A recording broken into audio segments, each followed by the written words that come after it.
Hey everyone, it's Chris here from Everyday Survival Gear, and today we are reviewing the Sofirn IF23 Pro. So the IF23 Pro is a upgrade to the original Sofirn IF23. I do have a review of the IF23 up on the channel, and I'll leave a link down below where you can check it out. Now, the new IF23 Pro is using a Cree XHP70B to give you a total output of 5000 lumens. That's up by 1000 lumens from the original. You still get the RGB LEDs here, and you also get the high CRI 5000K side light LEDs here. Except for now, you got a easy UI. You flip this rotary switch here, I should say magnetic rotary switch, and it's locked out, just like that. One more flip, front light. Let's keep going. Spin the wheel. Side light. RGB light. Now we're locked back out. We turn it off. No problems. Super simple, easy UI. Let's get the review started, because it's going to be quite a long one. Oh, actually, I should say the light was sent to me by Sofirn. So when they give me a link, I'll leave it down below where you can check it out. It's a great light. Honestly, I'm a pretty big fan of the original IF23, and this is quite the improvement. Well, you don't get Endural, so you don't get ramping on the main mode, but we'll talk about that more later. So yeah, so overall the Sofirn IF23 Pro, its build, fit and finish is all great. Just as good as the IF23, if not better. The switch actually feels much better to click than the original IF23 Pro switch. And this magnetic ring mode selector here is just great. It's still built out of the same aluminium alloy, of course, and still got hard anodizing type 3.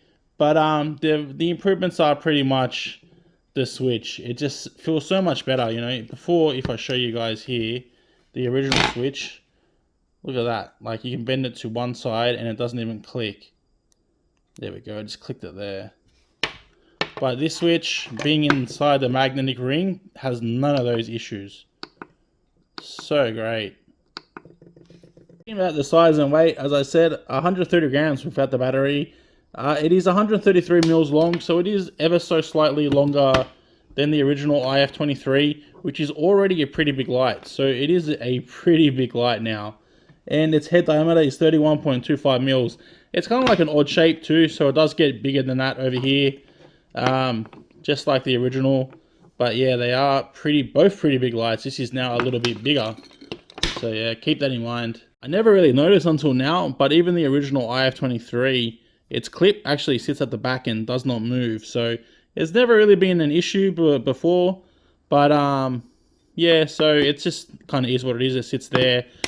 Also, compared to the original IF23, which is this one here, the original IF23 had a reversible clip, so you could either put it down or up.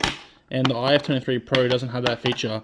I think this will probably be too heavy to put on your hat, but if you like wearing it on your belt or like whatever, upside down, well, yeah, it kind of might be a pain. So besides the switch, the changes to the build are pretty much cosmetic, I would say. This end does look a little bit different. It's probably glued down now, so you can't unscrew it and get in there like what you could with the original IF23.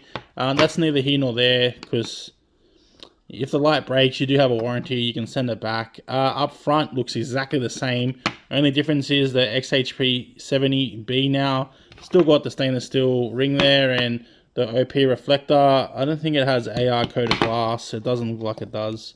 You might be able to see if we turn the light on. Switch it around one more time. It's too bright. Down. Actually, it does look like there is a little tinge there. It might be AR coated glass, actually. They don't say anything about it, so I'm not 100% sure. Alright, so output-wise, the IF23 Pro does perform a little bit better than the original. It's getting 5000 lumens rated by Sofirn. I measured that at 5146 lumens. So pretty much the same. That's at startup. And after 30 seconds, that dropped down to 4565. And after 1 minute, it dropped down to 4150 lumens. So I think I measured the original IF23 at 4100 lumens. So they're not too much difference. I mean, it's 1000 lumens. That is a lot of light. But I mean, by the time that it drops down, there's not too much difference. Also, my candela was I got a candela reading of 11,181 candela. That was at 2.5 meters. Sofirn measured theirs at 12,775 CD. So yeah, we're both pretty close to each other on the Cree XHP70B up front. So it is doing 13.2 amps, and they did give me the included 5,000 milliamp hour cell with this, but even like with that cell at 13 amps, that would be less than half an hour at max output. Also, I'll add in the Cree XHP70B up front. It's 6500K tint. I got the Opal light reader reading here, and I believe about 70 CRI. It does depend whether it's up low or down low or up high. So the it will change tints depending on that. Alright, so we just turn the magnetic rotary switch here, flick it around, and you can see we are on the side lights now. These side lights are, as I said before, 95 CRI, 5000K tint, 750 lumens. Quite good. So it is a little bit easier, well no, maybe harder to use these side lights. Not really. Simple switch to turn on, and you can ramp them up and down. So is that easier or harder than the modes? See, that's what I mean. Like the front LED, the XHP70, they could have just put a ramping mode on there, you know, and then you can just go here. But it's easier for me to test personally when it's got modes. So, you know, I can tell you high mode, low mode and whatnot. But you guys kind of get what I mean. And you can double click and get into turbo, same as the front light. There we go, we double click. And after you keep on double clicking, you're going to get your strobies, your blinkies and whatever. Wait a second, that just gets brighter and brighter. Keep on double clicking and it'll be as bright as the sun at the end. It could be just be stepping down there. And you go back and there you are on the turbo mode. So you can see turbo mode is super bright. Obviously we're going to have beam shots pretty soon. And before I forget to add it, the side lights here, they are 95 CRI according to the Opal light meter, and about a 5000K tint. So 750 lumens, high CRI, 5000K tint. Beautiful. What else could you ask for? Alright, last but not least is the color LEDs, and here we go, RGB LEDs. This rotary switch feels really good. I like it. So smooth. Can you hear it? Let me just... Why is my camera like lagging? What just happened then? Ugh. It's not even that hot here. It's like 23 degrees. Sounds really good. And like, because the switch is not recessed, I guess it is kind of, it's still flat. You can't accidentally turn this light on because it's sitting flat here, but it is sticking out of the body. It gives it that extra stiffness that you might need. So we simply click to turn on. There is no brightness adjustment on the RGB LEDs, which is the same on the IF23. I was scratching my head thinking like, I swear the IF23 had like the adjustable brightness for this, but no, it doesn't. So when you push and hold the switch, it just changes the color of the LEDs, and you got to double click to change modes. It does have a lot of like fun modes. Not sure how much use they'll be, but it could come in handy for something, I guess. I think if you could control the brightness, it would be a little bit better, because I probably wouldn't use something like this bright when I'm fishing. Although you'd get everyone's attention, I guess, which is sometimes a bad thing. That's why you don't want something this bright. So we'll double click, and we got a blinky. We got the police. Whoop whoop. That's the sound of the police. Might be illegal to use this mode in some states and countries. And we'll double click again, and it should be like a teardrop. Changes modes or something. It's not even showing on the camera. And probably to me, this mode and the next mode are the coolest modes. And yeah, that's pretty cool. I mean, it's not a computer, you don't need it, but apparently RGB sells everything. Even my computer case came with all RGB fans, so it's just kind of the way that it is. Keyboards, mouse, cars, everything has some RGB. Slap it on and off we go. I'll just say while we're still on the output, that driver-wise, the driver is pretty smart. Like if you give it to someone that isn't a flashlight enthusiast like most of us, they'll be able to use it pretty easy. You know, it's got the USB-C charging. It can do up to 3 amps. I think that's the reverse charging. So yeah, the driver also has like heat management, low battery protection. So once it goes down to 2.8 volts, it will not turn on. When you're charging, it does have a charge indicator light here, so it goes between red and green. And this also acts as a battery readout feature. That little indicator here. It would have been cool to see that kind of built into maybe the RGB LEDs, but that's probably a lot harder. But yeah, you get like all that kind of functionality and reverse polarity protection, just things like that. But I guess like if you got the USB Type-C charger, most people aren't going to be taking out the battery, so that might not be needed. Yeah, so move out of the way, buddy. So UI wise, the IF23 Pro is great. I think it's quite an improvement on the original. We'll have a little look around the light here. I might break this glass table in a second, I think. So you can see the magnetic rotary switch works like so. As you can see here, there's a little lock, which now means that this light is locked out. That'll still indicate, but like nothing kind of flashes. Then we should go here. I believe this is the XHP70 up front. And the XHP70 up front does actually have 5 modes. So it's got like a hidden, well, technically it's got more than 5 modes. It's got like 8 or 9, but regular kind of just output modes without blinkies. You got your moonlight mode here, which is not really a proper moonlight. They call it like ultra low. So they don't actually advertise it as a moonlight, but yeah. Then you can click up and that should be your low mode, medium. Then you got your high mode, and you got to double click to get into turbo mode. That's a lot of light. I reckon we can probably set something on fire with this thing. My hand is getting hot right now. I'm gonna get a 10. Yay! So yeah, that's your main modes there, and I'll turn it back down. It does have a memory mode actually, so we'll put it. I don't know what mode this is, so we'll go down. That's like medium mode. We'll wait a couple of seconds. We'll turn it off, and we'll turn it back on. And you can see it just starts on medium mode. I don't actually know if you can turn the memory off. I haven't checked. It does have, if you double click and you double click from here, that'll give you like strobes, and you got to keep on double clicking to go. And it's got various like strobe SOS and all that stuff like that. So yeah, pretty simple. I mean, because you're not controlling 3 different LEDs at the same time now from the one switch, you got this magnetic rotary here to help you. They could have kind of put a ramping mode on there instead, or let you change it between ramping. It kind of gives you more control. It might kind of help with heat management, because you might be able to get it somewhere a little bit higher than their medium mode, or like whatever. But yeah, it's neither here nor there, because I know the ramping mode on the old one was a bit of a pain.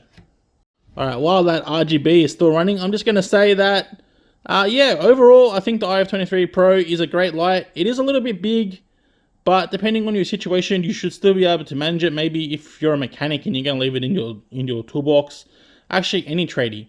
Like, this will come in handy for a plumber, but if you're under the house and you're a plumber, you're not going to have anything that's metal to use a towel cap on. So, yeah.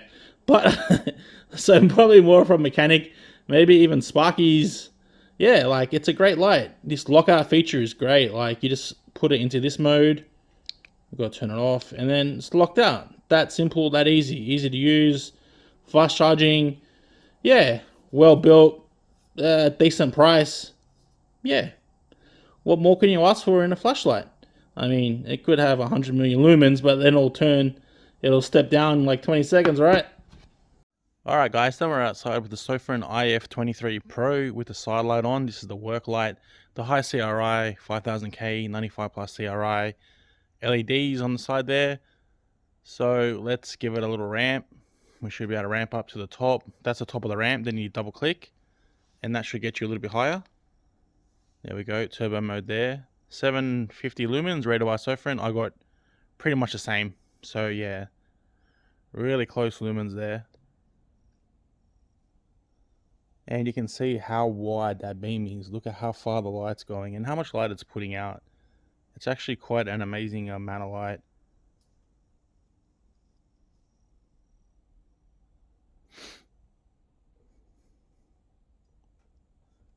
And we'll ramp back down.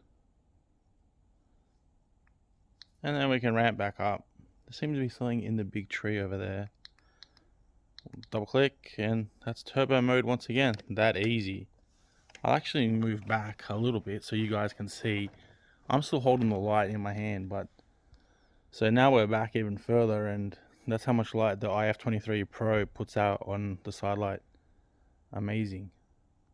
All right, let's move on to the XHP70. All right, guys, now we're finally at the park for the beam shots. We've got the mighty IF23 Pro with the Cree XHP70B in its low mode, which Sofirn rated at 100 lumens. So we'll step up because you guys probably can't even see that. Now we're on medium mode, 550 lumens out here. And you can see I kind of set the cones up. You probably can't see the very far hand right one, but I kind of set the cones up. So the first one should be about 20-25 meters away. Well, they don't look even. The second one is definitely 50. The first one is around about 20-ish, 25, maybe not, somewhere around there. Anyway, we'll go up now to high mode. High mode, Sofirn rated on 1300 lumens. So not bad, even on high mode it does pretty well. Puts out quite a lot of light. And of course you got a double click, and we've got turbo mode. So 5000 lumens rated by Sofirn, and I got only slightly over that, about 5100. Well, technically 5146, but it does step down. It's already getting hot. It's just like a 31-degree day here. So yeah, right now a little bit cooler than that. It's taken me a week and a half or over to get this review done, because I came to this spot, there was a few cars here, it was like 1 o'clock in the morning, and I did not know what they were doing. So I was like, One time I rocked up here and a car parked me in, so I couldn't get inside the driver's door. Was acting real shady, because when people leave their cars here to go fishing on the boat, people come down here and break into their cars. So yeah, that's why you got to be kind of careful, right? Anyway, oh yeah, the side cones, I measured it on Google Maps before I came here. It's about 18 meters across. So hopefully you guys can see that pretty well. Still on 5000 lumens here. It is getting pretty warm. But yeah, great light overall. So many beam shots to do because it's got 3 different lights. Then you got to find somewhere to go. And this is my usual spot where I test lights. But yeah, it's summertime in here. You know, it's holidays here. It's a holiday kind of area, so it gets pretty busy. All right, we will compare it to the IF23 next. All right, guys, now we've got the IF23 non-pro one. It's on its turbo mode. That's rated at 4000 lumens, so this has got the Cree XHP50. You can see, yeah, it's definitely not as bright, but it does kind of throw further, I guess. So we'll keep this light on here. We'll put it to the right side here, and I'll turn on the Pro version, IF23 Pro. That's turbo mode. So left is the IF23 Pro, right is just the IF23. You can see a little bit of a difference in tints. I think the tint is like a 5000K. Oh, I can't remember what I measured it at, but I believe it's a 5000K on the IF23 normal version. So yeah, I do have a review up of that if you're interested in watching the original IF23. Oh, this big one, the Pro, is getting so hot. It's starting to, like, I can really feel it in my hands. It's going to step down quite drastically now. Blech. So many bugs attacking me. Damn lights. Alright, so actually look, they both stepped down, right? This is now the IF23. It's stepped down. Let's see if we can put it back up. Oh, nope. Sorry about that. Alright, so that's back on turbo mode. We'll just try what the Pro version does now. We'll go turbo. Yeah, it goes back up. I don't know if it's going to want to stay there. I got one more light to compare it to, and then we're done. All right, guys, now we've got the Convoy S21D on. It's got the high CRI LED, so it's not going to be as bright. I believe I measured it at over 3000 lumens. It is a much wider beam, as you can see, and of course high CRI. So not comparable, but it is not really the same brightness, but kind of close. And that's to the right, and to the left is the Sofirn. I forgot what it's called because someone just drove down here and disturbed me. IF23 Pro. That's what we're doing, the IF23 Pro. You know how you can see the ocean sometimes where it meets like a river and there's different colors? That's what it looks like right here. So IF23 Pro on this side, and to the right is the S21D, and somewhere in between is some guy's headlights. Oh, wow, that Sofirn IF23 gets really hot there. Yeah, so yeah, I think I got to kind of wrap this up because we're getting disturbed by a lot of people right now. So yeah, I think the IF23, I quite like the original. The IF23 Pro is great. I don't know why they didn't put ramping on the main mode. It would have made it a little bit better. but makes it harder for me to test with ramping, but better for us, I guess, overall. But otherwise, like, the mode spacing is good. I didn't show you guys the ultra low, like moonlight mode, because it's not gonna be bright enough for here. But yeah, overall I would highly rate this light, and click the link down below if you're interested in buying one. It helps out the channel, I guess. Well, I mean, it does, but it might not be my link, but it does help me. And as always, guys, Merry Christmas, and thanks for watching the video, and I guess like and subscribe. Thanks, guys.